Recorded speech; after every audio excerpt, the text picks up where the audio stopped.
చలో అందరికీ శనార్థులలో టీవీ5 సమర్పించు మాస్ మలన ముచ్చట్లకు స్వాగతం. వచ్చేసిండు మీ నర్సికాక. ఇక అరుచుకుందాం రారులా ఇయాల్టి మోక. ఇక గిరే కావచ్చు మొగన్ని కొట్టి మొత్తుకున్నాడు. అంటే ఈ బీఆర్ఎస్ పార్టీ వాళ్ళు ఉత్త చెల్లని రూపాయి అయిపోయిందా? ఏమిటికి మళ్ళీ మా పేరు తీసేది, మా పార్టీ పేరు తీసేది? మీ చక్కదనమే బాగలేదు. ఆ సోషల్ మీడియా పెయిడ్ బ్యాచ్ తోటి మీరే అనిపించుకుంటారు, మీరే ఇజ్జత్ తీపించుకుంటారు, మీరే ఉత్తరాలు వేస్తారు, మీరే లీక్ చేయించుకుంటారు. మళ్ళీ మీదికి వెళ్ళి బీజేపీ ఇది అది అని ఎందుకు వచ్చినాను బదనాములు. ఏమంటారు చూడు, ఇక మన ముఖం బాగాలేకనంటే అద్దం బాగా కొట్టుకురట. మీ చక్కదనమే బాగలేదా? మళ్ళీ బయట పార్టీ వాళ్ళ గురించి, మా గురించి, వీళ్ళ గురించి ఎందుకయా మీ చక్కదనం? ముదుగాలు ఇల్లు చదువుకోరు, అటెన్గా సీరి ఏమన్నా చదువుకుంటే చదువుకుందరు అని చెప్పి బీజేపీ లీడర్ రఘునందన్ రావు గట్టిగానికి వచ్చింది అనుకో రాదురి. ఇక ఆయన ముచ్చట అసలే ఎట్లుంటుంది, ఖతర్నాక్ ఉంటుంది కదా. ఆ ముచ్చట మీదకి వెళ్ళి కవితక్క ముచ్చటంతా తీసి ఇజ్జత్ తీసినంత పని చేసింది. ఇక చూడురి. షవ్వాగి బీఆర్ఎస్ వాళ్ళ ముచ్చట ఏముంటది? చెల్లని రూపాయి లెక్కుంటది గల కథ అంతా. బీఆర్ఎస్ వాళ్ళు జనాలను నమ్మే పరిస్థితి లేదు. వాళ్ళు నమ్మించి నిండ ముంచి 10 ఏళ్ల దాకా ఆగం చేసిండ్రు. ఇప్పుడు ఎన్ని మాటలు చెప్పినా జనాలు నమ్ముతారా ఎట్లా అని చెప్పి BJP MP Raghunandan Rao దాండిగా మాట్లాడుకొచ్చిండు car పాటోళ్ళ మీన. ఇలా టీఆర్ఎస్, బీఆర్ఎస్, కవిత, కేటీఆర్, కేసీఆర్ అనేది చెల్లని రూపాయలుగా మారిపోయినాయి తెలంగాణ సమాజంలో. 2001 కేసీఆర్ తెలంగాణ ఉద్యమాన్ని ప్రారంభించినప్పుడు 18 నుంచి 35 ఏళ్ళ వయసున్న వాళ్ళంతా జై తెలంగాణ అంటే ఇట్లా పుట్టలు తెచ్చుకొని వచ్చినారు, రోడ్డు మీదకి వచ్చినారు. ఆ ఆవేశాన్ని, ఆ ఆలోచనని 10 సంవత్సరాల మీ పరిపాలన లోపల చంపేసి బిడ్డకో శాఖ, కొడుక్కో శాఖ, నాయనకో శాఖ ఇచ్చి మీరే చేసుకొని, మిమ్మల్ని మీరే పెంచుకొని, మీ ఆస్తులు మీరు పెంచుకొని, మిమ్మల్ని మీరే ఎదుగుదలకు ఉపయోగించుకున్నారు తప్ప తెలంగాణ ప్రజలకు ఏం జరగలేదు. పేడు బ్యాచ్ తోటి ఇష్టం వచ్చినట్టు హననం చేస్తాంది కవిత అని చెప్పి ఇక మొత్తానికైతే గరమైండుల్లా. పేడ్ ఆర్టిస్టులు ఎవలో గుర్తుపట్టి సర్కారు కేసులు పెట్టాలి. గా పేడు బ్యాచ్ ని అరెస్ట్ చేసి రిమాండ్కు పట్టుకపోవాలి. యూట్యూబ్ ఛానళ్లల్లా కేటీఆర్ బ్రాండింగ్ వేసుకుంటున్నారని, ఈ దేశాలలో సోషల్ మీడియా పెట్టి తప్పుడు ప్రచారం చేస్తున్నారని మస్తుగా మండిపడ్డాడు చూడుండ్రి. ఇక నిజామాబాద్ జనాలకు కవిత ఏం చేయాలనే ఓడించిండ్రు, గంతే తప్ప గన్లు ఏం లేదు. కవిత 2019 ఎంపీ ఎన్నికలలో ఓడిపోయింది. ఓడిపోయిన తర్వాత కవితకి ఏమున్నది? 5 ఏళ్ళు అధికారంలో ఉన్నప్పుడు మీరు ఏం చేసినారని చూసే నిజామాబాద్ ప్రజలు మిమ్మల్ని ఓడగొట్టింది. ఇంకా కవితకి ఏమున్నది అక్కడ? ఏం లేదు. కష్టపడేదో నాన్న ప్రేమనో, కొట్లాడనో, ఏడ్స్తోటో ఎమ్మెల్సీ తెచ్చుకున్నారు. ఇవాళ చెల్లకుండా పోయినటువంటి కవిత గారు జనబాహల్యం లోపల పోటీ చేస్తే ప్రజలు ఆదరిస్తలేరని చెప్పి వచ్చి సెల్ఫ్ బ్రాండింగ్ పంచాయతీ తప్పితే ఏముంది ఇందులో? ఏం గొప్ప చేసిందని కవిత? బతుకమ్మ ఆడినా, తెలంగాణ భావ వ్యాప్తి చేసిన చెల్లె నువ్వు ఉట్టే కంటే ముందు నుంచి ఉంది కదా బతుకమ్మ.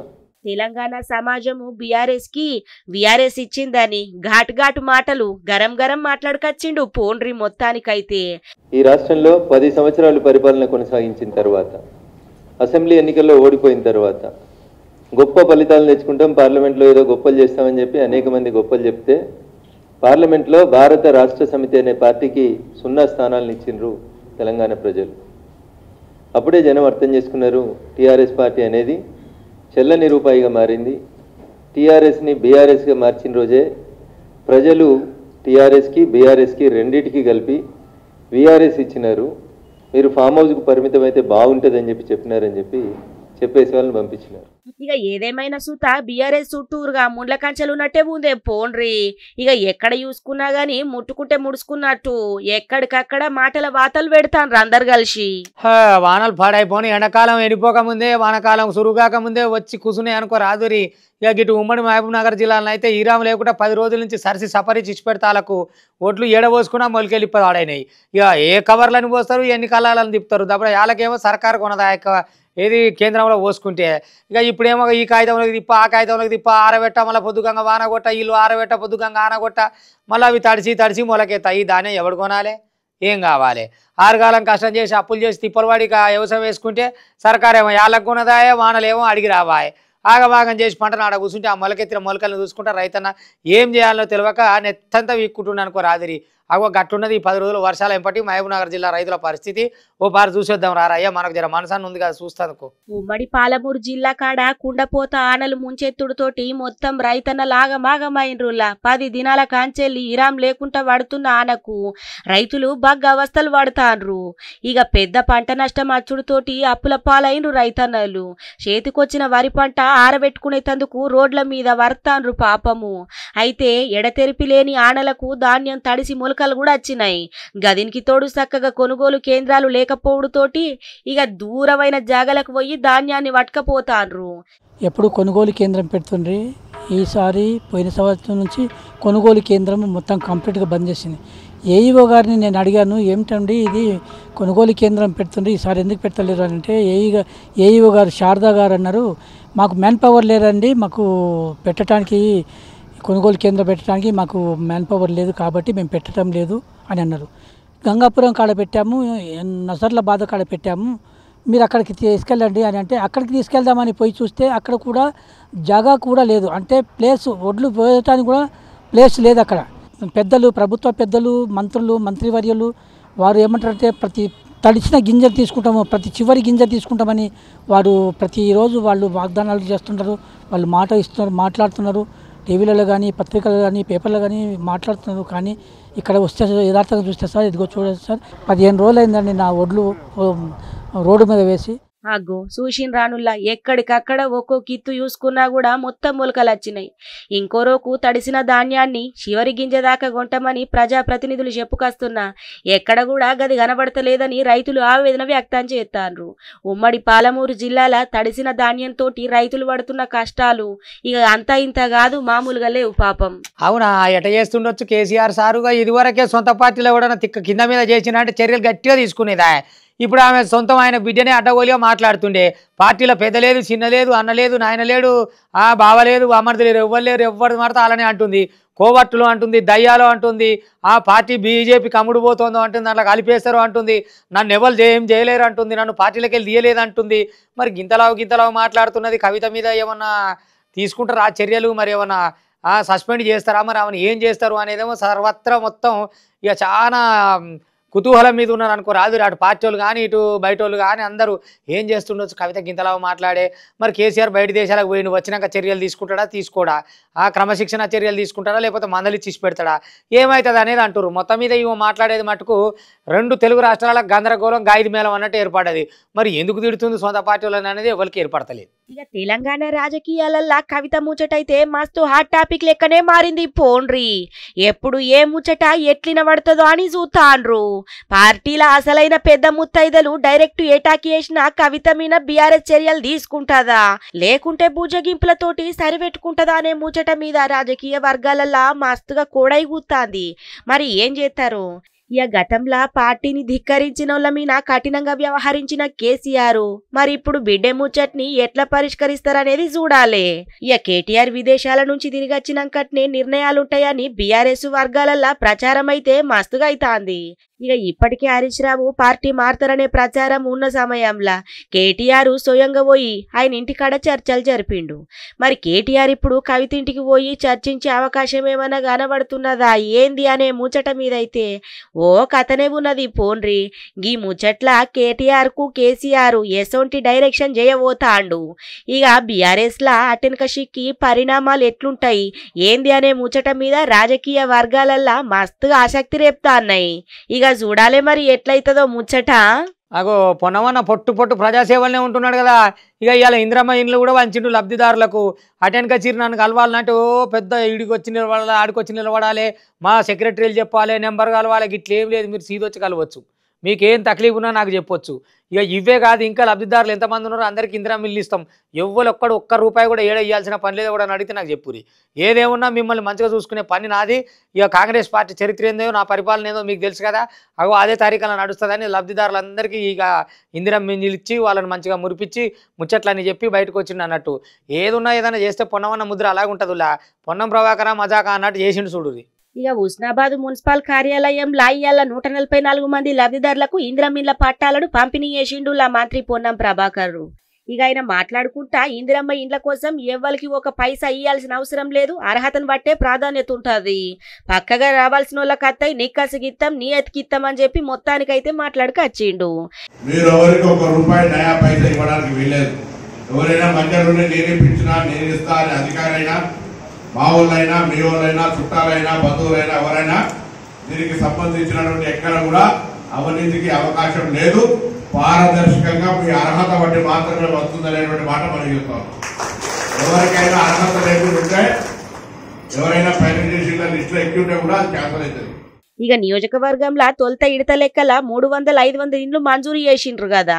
ఇక గవే అన్నట్టు 10 సంవత్సరాలైనాకట ఇండ్లత్తున్నాయి. ఎవ్వరు కూడా ఆందోళన పడకుండ్రి, భయపడకుండ్రి, అర్హత ఉంటే పక్క ఇల్లు ఇస్తామని చెప్పి చెప్పుకొచ్చిండు. ఇక ఇందాం పాండ్రుల్లా గతంలో ఇందిరమ్మ ఇల్లు లేని ఊరు లేదు, హనుమంతుని గుడి లేని ఊరు లేదన్నట్టుగా మళ్ళీ 10 ఏళ్ళ ఇందిరమ్మ ఇల్లు ప్రతి ఊర్లో ప్రతి వార్డులో పండుగ లెక్క చేసుకొని కట్టుకునే కార్యక్రమానికి జరుగుతోంది. దయచేసి అందరూ కూడా ఈ అవకాశాన్ని వినియోగించుకోండి. ఎవరైనా రాకపోతే మళ్ళీ చెప్తారు, కొత్త నాకు కొన్ని కాగితాలు వస్తా ఉన్నాయి, వాటన్నిటిని పరిశీలిస్తాం. ఎలిజిబిలిటీ అంటే అర్హత అనేటువంటిది ప్రాధాన్యత. అర్హత ఉన్న వాళ్ళు మీ దృష్టికి ఎవరి అధికారుల దృష్టికి వచ్చినా ప్రజాప్రతినిధుల దృష్టికి వచ్చినా మీకు కూడా ఎక్కడైనా అర్హత ఉంది రాలేదంటే నేను ఎక్స్ట్రా కోటాలను తీసుకొచ్చి ఇచ్చే ప్రయత్నం చేస్తా. కానీ ఎవరికి ఎవరు ఈర్చపడేటువంటి ప్రయత్నం వద్దు, అందరికి ఇచ్చేటువంటి బాధ్యత మాది. ఆగో ఈయన రానుల్లా ఇక మొత్తానికైతే ఇందిరమ్మ పథకం ఉండే అందరికి ఇండ్లు లేని వాళ్ళకి ఇండ్లు ఇస్తామన్నారు కదా. ఇక గదే ముచ్చట మీద ఇక హుస్నాబాద్ మున్సిపల్ కార్యాలయంలో కొంతమందికి ఇక ఇండ్లు ఇచ్చిండ్రు అన్నట్టు. ఇక సన్న బియ్యం ముచ్చట కూడా మాట్లాడుకొచ్చిండు కదా. 200 యూనిట్ల ఉచిత కరెంటు, ఇందిరమ్మ ఇండ్లు పేదలకు అందిస్తాన్నాం, నన్ను కలిసినందుకు ఎసోంటి అపాయింట్మెంట్ అవసరం లేదు, చక్కగా రావాలి, సమస్యలుంటే చెప్పుకోవాలి, పరిష్కారం కూడా చేస్తా చూపిస్తా అని చెప్పుకొచ్చిండు పోన్రి మొత్తానికైతే. అమ్మో వీడు కూడా మామూలు రియల్ ఎస్టేట్ కాదు, మొత్తం మీద రియల్ ఎస్టేట్ అంటే గిట్ట చేయాలి దందా. ఇక దేశంలో ఉన్న వాళ్ళకి అందరికీ మన దందా గురించి మన భూముల గురించి తెలిసిపోయింది. గీలకామితే ఏం లాభం అనుకున్నాడో ఏమో, రియల్ ఎస్టేట్ అసలే నడుస్తలేదు అనుకున్న సమయంలో సత్యసాయి బాబా దగ్గరకు వస్తారు కదా మన బయట దేశం భక్తులు. ఇక వాళ్ళను పట్టిండి అన్నట్టు, ఊకోరు అసో మీ దేశంలో ఏమున్నది, మీ దేశంలో అంతా భూమి జాతీయం, కానీ మా కాడ 100 ఎకరాలు ఎవరికి పడితే వానికి సొంతంగా అమ్ముకోవచ్చు, మీరు తక్కువగా అమ్ముతాం, మీరు పెట్టుబడి పెట్టురు అని ఏమి తక్కువ 70 కోట్ల దగ్గర టోకర్ వేసినట్ట వాళ్ళకు. మరి వాళ్ళెట్ట నమ్మిరో వీళ్ళెట్ట అమ్మిండో తెలియదు, కానీ మొత్తం మీద అయితే బయట దేశం వాళ్ళకు రియల్ ఎస్టేట్ దంద ఏందో చూపించండు భారతదేశంలో. అగో గట్లున్నది, గంత తీస్మార్ కాన్లు గంత మోతవారి మునగాళ్ళు ఉన్నారు మన కాడ. ఇంతకు మరి ఆయన ఏడేడు అమ్మిండు, ఉన్న భూమి అమ్మిండా, లేని భూమి అమ్మిండా, కాని భూమి అమ్మిండా, ఆయన భూమి అమ్మిండా అనేది మొత్తం వివరాలు తెలవాలిగా. రారిపోదాం పుట్టపర్తి దాకా. ఇగో గీ సత్యసాయి జిల్లా పుట్టపర్తి కాడ విదేశీ భక్తుల్ని టార్గెట్ చేసుకుంటా రియల్ ఎస్టేట్ వ్యాపారి మస్తుగా మోసాలకు పాల్పడ్డాడట. మొత్తానికైతే గీ ముచ్చట ఇప్పుడు బయటపడ్డదల్లా. రియల్ ఎస్టేట్ల పెట్టుబడులు పెడితే బగ్గ లాభాలుంటాయని విదేశీ భక్తులను సత్యనారాయణ అనే రియల్ ఎస్టేట్ వ్యాపారి గీ తీరుగా మోసం చేసుకొచ్చిండు. సత్యసాయి బాబా భక్తులైన విదేశీయులను ఎంచుకొని గాళ్లకు మాయమాటలు చెప్పి ఇక తక్కువ ధరకే భూములు కొనుగోలు చేస్తానని చెప్పి దాదాపు 70 కోట్ల రూపాయల దాకా పైసలు కొల్లగొట్టినట్టు పోలీసు వాళ్ళు అయితే గుర్తుపట్టినరు చూడుండ్రులా. ఆయన ఏదో రియల్ ఎస్టేట్ వ్యాపారాలు చేసుకోవాలా ఈ తరహాలో అనేటువంటి యొక్క దీంతో అతని యొక్క వీక్నెస్ను గమనించి ఈ యొక్క రత్నాకరం రాజు ఆధార్ కార్డు లేదు కాబట్టి దాంతో తను కూడా లాభ పొందొచ్చనే ఉద్దేశంతో మొదటగా నాకు డబ్బు ఇస్తే నేను ఈ యొక్క రియల్ ఎస్టేట్ వ్యాపారం నేను చేస్తాను, వాటికి సంబంధించి వాటిని నేను రిజిస్టర్ చేయించుకొని మళ్ళీ నీకు రిజిస్టర్ చేస్తాను అని చెప్పడం. అతను విదేశీయుడు తనకు డబ్బులు దాదాపు 8.3 కోట్ల బ్యాంక్ ట్రాన్సాక్షన్స్ చేయడం జరిగింది. దీంట్లో దాని తర్వాత ఈ యొక్క రత్నాకర రాజు కంటిన్యూషన్ ఈ యొక్క రిలేషన్షిప్లో తాను నమ్మకంతో ఇంకా ఒక 2.5 కోటి క్రికెట్ బెట్టింగ్ల కోసం, అదేవిధంగా 2 కోట్ల రూపాయలు షేర్సుల్లో పెట్టడం కూడా జరిగింది. అవి కూడా క్రికెట్ బెట్టింగ్లో ఎటువంటి లాభాలు రాలేదు. ఓష్ని పాడుగాను సూషిన్రానుల రూపాయి కాకపాయే 2 రూపాయలు కాకపాయే. ఇక ఏకంగా 70 కోట్ల రూపాయలంటే మామూలు ముచ్చట్నా? ఇగో ఇప్పటికే ఇంగ్లాండ్కు చెందిన ఆర్విన్ ఫ్రాన్సిస్ అనే ఒక ఆయన కాడ 22వ తారీఖు నాడు ఈ సత్యనారాయణ అకౌంట్లకు 8 కోట్ల రూపాయలు బదిలీ చేసిండట. కానీ భూములు మాత్రం కొనలేడట. దీంతోటి మోసపోయినా అని గుర్తించిన పాపం గైనా ఇక విదేశీ భక్తుడు పోలీసుల కాడికి పోయి ఫిర్యాదు చేసుడుతోటి ముచ్చట బయటకు పోకింది. అమెరికాకు చెందిన ఇంకో ఇద్దరు భక్తులు కూడా సత్యనారాయణ మోసం మీద ఫిర్యాదులు చేసిండ్రు. దీంతోటి సత్యనారాయణని అదుపులకు పట్టుకొని పోలీసులు విచారణ చేస్తాండ్రులా. ఇగైన ఖాతాల విదేశీయాల నుంచి వెళ్ళి బగ్గనే పైసలు వచ్చి పడ్డాయట. జర పైలం గీసుంటోళ్ళని గుర్తుపట్టుకొని మెదులుండ్రి. అలానే కలెక్టర్లు నడుమ ఖతర్నాక్ ఉన్నారు కదా. నిన్న ఒక కలెక్టర్ ఏమో వాళ్ళ భార్యకు సర్కారు దవాఖానలో డెలివరీ చేయించిండు. ఇక గీడ అనంతపురం జిల్లాలో చూడు గమ్మతి. ఒక కలెక్టర్ అయితే ఏం తెలియకుండా ఎడ్డి పిల్లగానోలే చక్కగా సప్పుడు గంట పోయిండు. ఆయన కలెక్టర్ అని ఎవ్వరికి తెలియదు. దవాఖాన అంతా తిరిగి చూసిండు. డాక్టర్లు ఎట్టున్నారు, పేషెంట్లు ఎట్టున్నారు, పట్టించుకుంటున్నారా పట్టించుకోవట్లేరా, సర్కారు దవాఖాన సవ్యంగానే నడుస్తున్నదా, సౌలతులన్నీ చక్కగా ఉన్నాయా, సౌఖ్యంగానే చూస్తున్నారా, ఏంది కథ అని ఏం ఎరగని పిల్లగాని లెక్క సైలెంట్గా పోయి సైలెంట్గా వచ్చిండు. అగనే కలెక్టర్ వచ్చిపోయినట్టు అన్న విషయం అధికారులకే తెలియదు. అగో గంత నిమ్మలంగా వచ్చిపోయినంటే ఏమనాలే కలెక్టర్ని. మరి వచ్చిపోయి ఏం తెలుసుకున్నాడు, ఏం కథ, ఏం మతలా ఇచ్చిండు, మరి సర్కారు దవాఖాన హాలత్ ఎట్లున్నది, అహుకాత ఎట్లున్నది అనేది చెప్పాలి కదా. ఒక పారి ఇందాం రారు, మరి ఆయన ఏం చెప్తాడో. మెడలో తువ్వాల సామాన్యమైన మనిషి లెక్క పోయినాయన ఎవలో ఎరికే నావులా కలెక్టర్ సారట. అనంతపురం జిల్లా గుంతకల్లు సర్కారు దవాఖాన్ని జిల్లా కలెక్టరు పరిశీలించిండు. జిల్లా అధికారులు గిట్ల దవాఖాన్ని పరిశీలించే ముచ్చట మామూలే, గిట్ల కొత్తగేముంది అని అనుకుంటుండ్రులే. గిట్లనే ఉన్నది అసలు కథ. ఇక నిన్న అనంతపురం జిల్లా కలెక్టరు గుంతకల్లు పట్నంలా ఒక వ్యక్తిగత కార్యక్రమానికి పోయిండటనులా.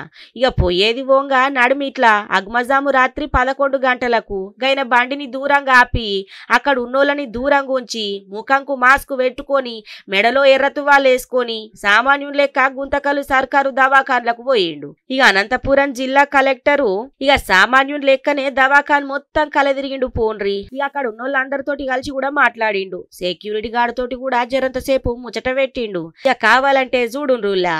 ఆగో చూసిన రానుల్లా. మరి అందరినీ కలిసి బాగానే మాట్లాడిండు గాని ఏం మాట్లాడిండు ఏంది అనే ముచ్చటైతే ఏం తెలియదు గాని ఇక సర్కార్ అధికారులు ఆకస్మికంగా ఎప్పుడన్నా తనిఖీ చేస్తానన్న భయంతోటన్నా సక్రమంగా పనులు జరుగుతాయని కలెక్టర్ గిట్లా చేసిండా లేకపోతే ఏంది అని అందులో లోపాలేమన్నా గుర్తుపట్టిండ్రా అన్న ముచ్చట తెలవాల్సి ఉన్నదుల్లా. ఇక గివనట్టు ఇవాళ టీవీ5 సమర్పించు మాస్ మల్లన్న ముచ్చట్లు చూస్తూనే ఉండరు. మళ్ళీ రేపు ఇది వరదాకా మీ టీవీ5 ఇగుంటా.